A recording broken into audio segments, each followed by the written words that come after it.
How's it going, everybody? Today we're gonna be talking about my 2022 Indian Pursuit. I've owned it for a little bit over a year now and probably got about 4,500 miles on it. I know, I really wish I could have put a lot more on it, but that's what I got. So I'm gonna tell you guys what I like about it, things I'm not the biggest fan of, some of the changes I've made to it, and what I hope to do in the future to make it a little bit better. So alright, first, I haven't really done too much to it right off the bat.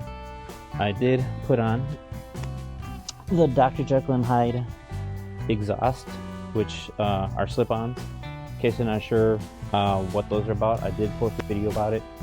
They have internal butterflies, so when you start the bike, you can open them up or keep them closed so that way the sound stops.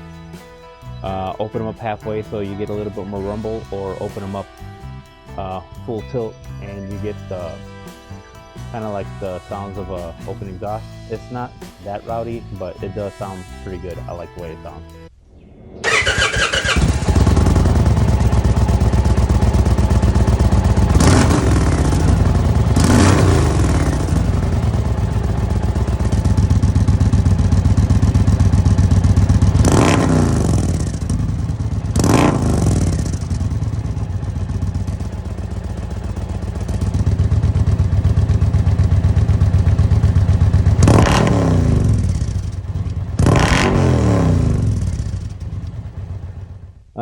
Little cosmetic things I did.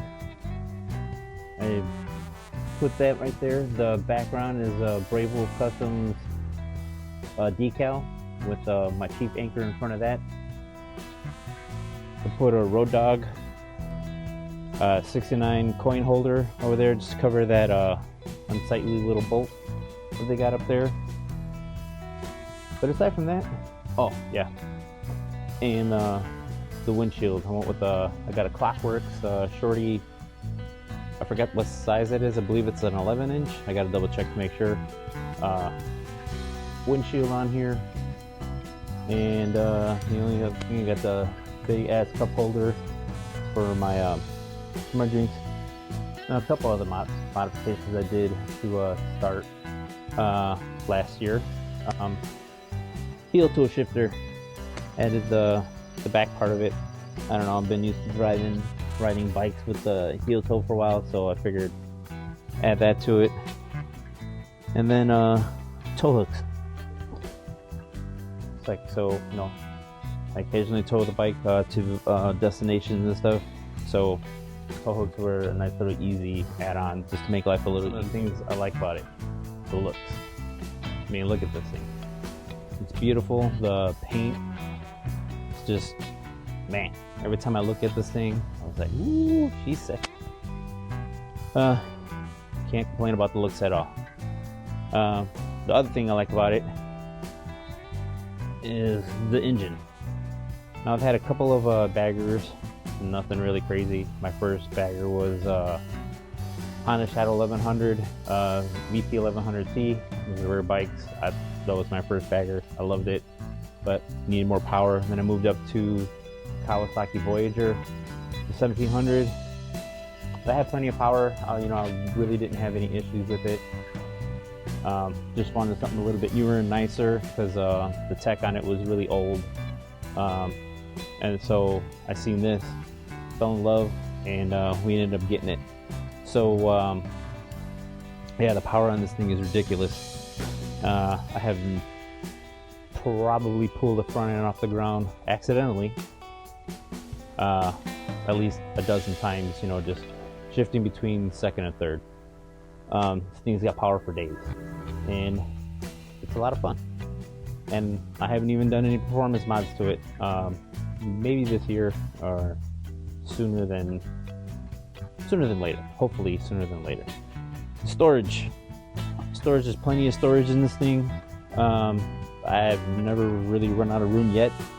I'm sure that day will come sooner or later, but the storage is great. Little pockets in here, keep paperwork that I really don't need, but got tons of stuff in there. This pocket over here, This is where you got cables for your iPhone connections and stuff. But yeah, plenty of storage, and got no problem with that at all. Another thing I like is the ride command. Like I said, a lot of things. One of the things I like about is the ride command. A lot of people give it a lot of hate, but I think it's really simple to use. 4 buttons right here, find everything. You got GPS. You can customize these screens to however you like it, which is really nice. Some of the stuff on here is kind of, you have options to pick whatever you want, but you know, you got battery, compass. You can set up your CarPlay, speed, gear, tire pressure, your shock preload, which is another thing that I really love about this bike, and trip meter. So you can set any one of these screens up with any one of those things. Like right here, I have my garage door opener. I always got to have somebody drive by. And the fuel tank mileage ring. So you could add any of those to any one of these things on any one of these screens. So like I have all these customized with whatever I wanted on there. This one has a tire pressure sensor. Over here you get the GPS. If you have your phone, if you have your phone put in there with your Bluetooth, plugged into USB, that'll pop up over here, and then or you could just stream Bluetooth. Center screen right here basically gives you all your controls and notifications. You know, you set up your screen, what ride mode you want to be in. You can turn on your grips, your heated seat, turn in your traction code. This right here, if you're riding 2 up, you could just hit that and it'll automatically adjust the preload on your shock. If you have luggage or baggage, you know, this will add a little bit more to the preload, so that way your suspension is set up for, you know, the most comfortable ride over there. And then if you really want to fine tune it, you can, you know, stiffen it up and soften it a little bit more. So the ride command, like I said, I like it, and it's really customizable, which makes life a lot easier on this thing. Another thing I like about this bike, in case you didn't know, if you're an Indian owner, you know about this already, but for some people who don't have Indians or stuff, that adjustable windshield is awesome. You could move it up and down. During days where I'm just kind of cruising around town, you know, driving at speeds at about 30, 40 miles an hour, sitting in this low position right there, I get a nice wind just hitting me right by my vents from my helmet, so it keeps my head cool. When you start getting up on the highway speed, 60, 70 miles an hour, you can bring that up so that way the wind, you won't get all the buffering. It's really convenient, and I love that feature. Another one that's really not that big of a deal, but it's super convenient, is right here. Right behind here, you have your port for your battery tender. So you don't have to worry about running cables to your battery and stuff like that and have the pigtail hanging out. This right here, just plug it into there and you can keep your battery charged. Or you can just plug something into that, and then you could have a USB charger for something you have mounted on your handlebar. Sometimes people have the phone mounts right here. They could just plug a USB charger thing in there and just plug that into their phone if they don't want to run cables. Pretty convenient little port. I'm glad they put that on there. It's just a nice touch, and it makes life really convenient. Alright, a couple other things that you can't really see, but I do love about this bike, and I kind of touched on it earlier. The adjustable suspension. My last bike, every time I wanted to adjust the suspension, I had to pull out the air pump and pump up the bike, each shock to whatever pressure, and then it's air shock, so the pressure eventually goes away. Just a pain, because I had to do it almost every time we went for a ride. And then if I went from me to just riding solo to riding 2 up, No, I would have to air down the shocks. It just was a pain. This right here, as I showed you earlier when I went through the ride command, you just push a button and it automatically adjusts it. Another thing is you can fine tune that. You can go into the settings of the bike and you can dial in your weight. So that way you get the best possible ride. And once I figured that out, because the stock settings, apparently I was too heavy for the stock settings. I noticed, it was kind of a little rough, but once I figured out you can go in there and change your weights, night and day difference. This thing rides so smooth after I did that. Awesome. The monoshock, this thing is great. I love it. So the adjustable suspension, awesome. All right, another thing that I like, although it was an add-on, I was able to install a garage door opener in the bike, and I have it, I can control it through the screen. So in one of the ride modes, I could just hit the thing, open up my garage door, and it's nice to have on the bike. So sometimes if I forget my garage door opener in my work truck or my car, it's in the bike already, and it's pretty convenient to have. Another thing, especially for my wife's comfort, adjustable floorboards. You can have 3 different positions to move this up or down. Makes life comfortable for her. The more she's comfortable, the nicer it is for her to ride. So she's comfortable, and it means life is better for me, especially when we're riding. All right, so that's most of the stuff I like about the bike. I'm sure there's more that I'm forgetting, but the big things that stick out, that's what I like about the bike. Now comes to the stuff that I'm not exactly the most thrilled about. I had alluded earlier that I had changed the windshield out, and that was because the stock windshield it was a little bit too high. This windshield, when I have it fully extended, it probably about the same height as the original windshield that came with the bike.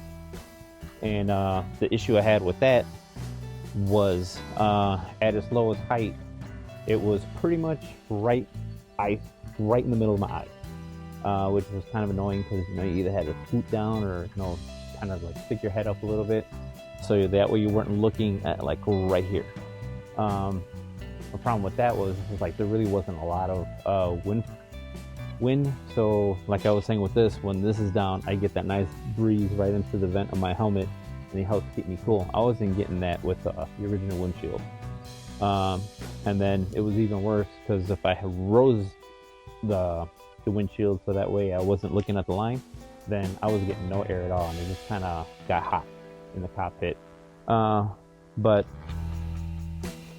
with this, it took care of that problem. I'm probably gonna be changing this one out because I got a black one, so stay tuned for that video. I'm gonna be showing that. Another thing, this is a premium version of the bike. It's a limited icon. One of the things that kind of annoyed me, because according to the sales rep, the speakers in here are the smaller 5 1/4 speakers, and you would think, with the amount of money that you're paying for this, and it's the premium limited, all that whatever jazz, you expect you would be getting probably at least, not exactly the power band stuff, but at least the bigger size speakers. And nope, the small speakers. This is just a 2 speaker setup on here. Well, I'm sorry, 4, because you got the 2 in the dash and you got 2 in the tour pack. They sound pretty decent. I can cruise around at 60-70 miles an hour, and I can hear the music. I mean, it's not the best sounding stuff in the world, but it does sound pretty good. And yeah, I mean, for the price, you would think that they would put in a little bit bigger speakers, but I understand they got to upsell the power band stuff. So, but premium stuff, I mean, premium price tag, and like the base level speakers, I don't find that cool at all. The seat is horrible. I am not a fan of the seat at all. After about 100 miles in the saddle riding and stuff like that, I feel like my butt is sitting on the pan of the bike, meaning on the pan of the seat. it is like really uncomfortable, especially in hot weather. It just sinks down. And hey, some people love the factory seat. I love the way it looks. I think it's a very good looking seat, but the foam in it, feels good at first. Your first 50 to 70 miles, it feels real nice. But after that, especially on a hot day, the foam just kind of gives up, it feels like, and you just kind of sink into the seat, and it's really uncomfortable, at least in my opinion. I've seen on some of the Facebook groups and stuff that they love the factory seat, and hey, if your butt can handle it, cool. But that is one of the first things that I am going to be taking care of. I got a video coming up on that pretty soon, so like, share, subscribe if you want to see what I do to take care of that seat. I love the way the seat looks, so I'm gonna, instead of buying a whole new seat, I'm gonna try something different. So like I said, stay tuned. That video should be coming out soon, and hopefully that'll take care of the seat problem, and I'll be good to go. Another thing that kind of annoys me, especially for the price tag, I don't know if you can see that, those gaps.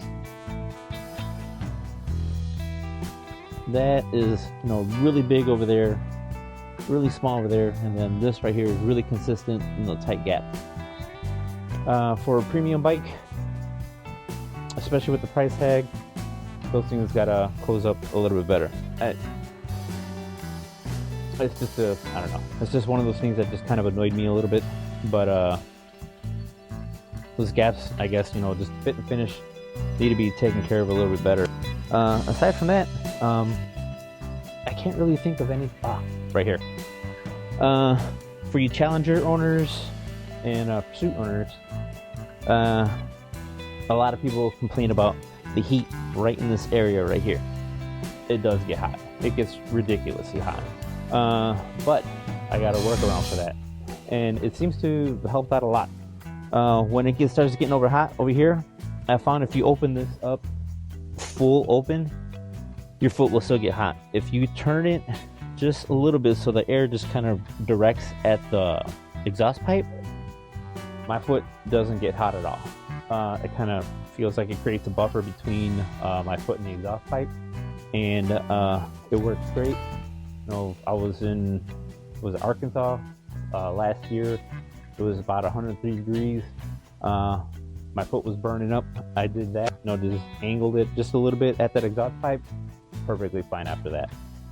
So yeah, angled this just a little bit going towards that exhaust pipe, and that takes care of the hot foot problem.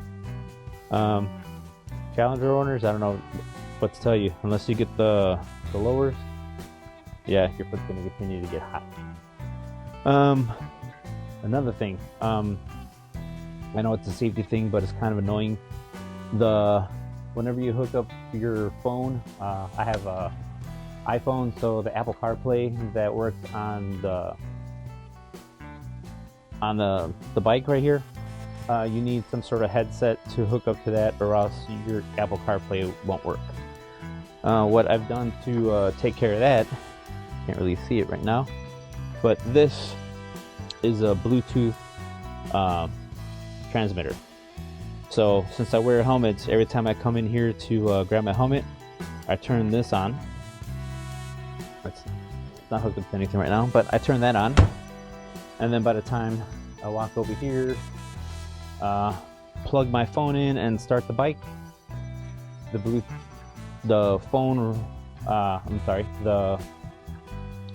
ride command recognizes the Bluetooth, and then so that acts like the hookup for the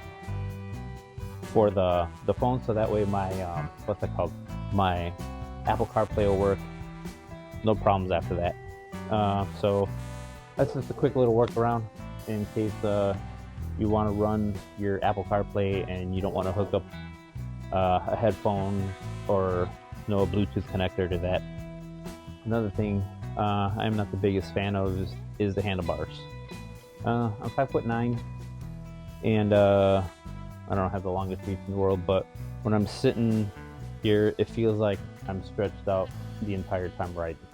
And after a while, that gets a little bit uncomfortable. So when looking right now to see what I can do about maybe getting reduced reach bars, or seeing what the aftermarket has to style it up a little bit. But yeah, the handlebars are something that I need to do something about because I'm the biggest fan. Also, now that we're talking about the bars, another thing that I'm not the biggest fan of is everything is blacked out on this thing, except for those. I don't understand why Indian decided, with everything all blacked out, that they're gonna put chrome or polished aluminum clutch and brake levers on. But yeah, I'm gonna have to do something about those just because I just don't like the way it looks. Alright, that's gonna do it for this video. Hopefully this was insightful, and some of the stuff if you're interested about the bike, you can use some of this information. If you have any questions about the bike, how to set anything up, or if you just have questions in general about my thoughts on the bike, leave them in the comments below. I'll get back to you guys as soon as I possibly can. But yeah, I love the bike. It's been great. I haven't had any problems with it at all. Knock on wood. You can see in future videos, please like, share, and subscribe, so you can see some of the stuff that I do. What I'm going to do to take care of my issues with the seat. What I decide to do eventually with the handlebars, because like I said, short arms. I need some longer reach bars, and any little thing that I do on the bike. Yeah, hope you enjoyed the video. Remember, you only live once. Live it to the fullest, and I'll see you in the next video. Take care.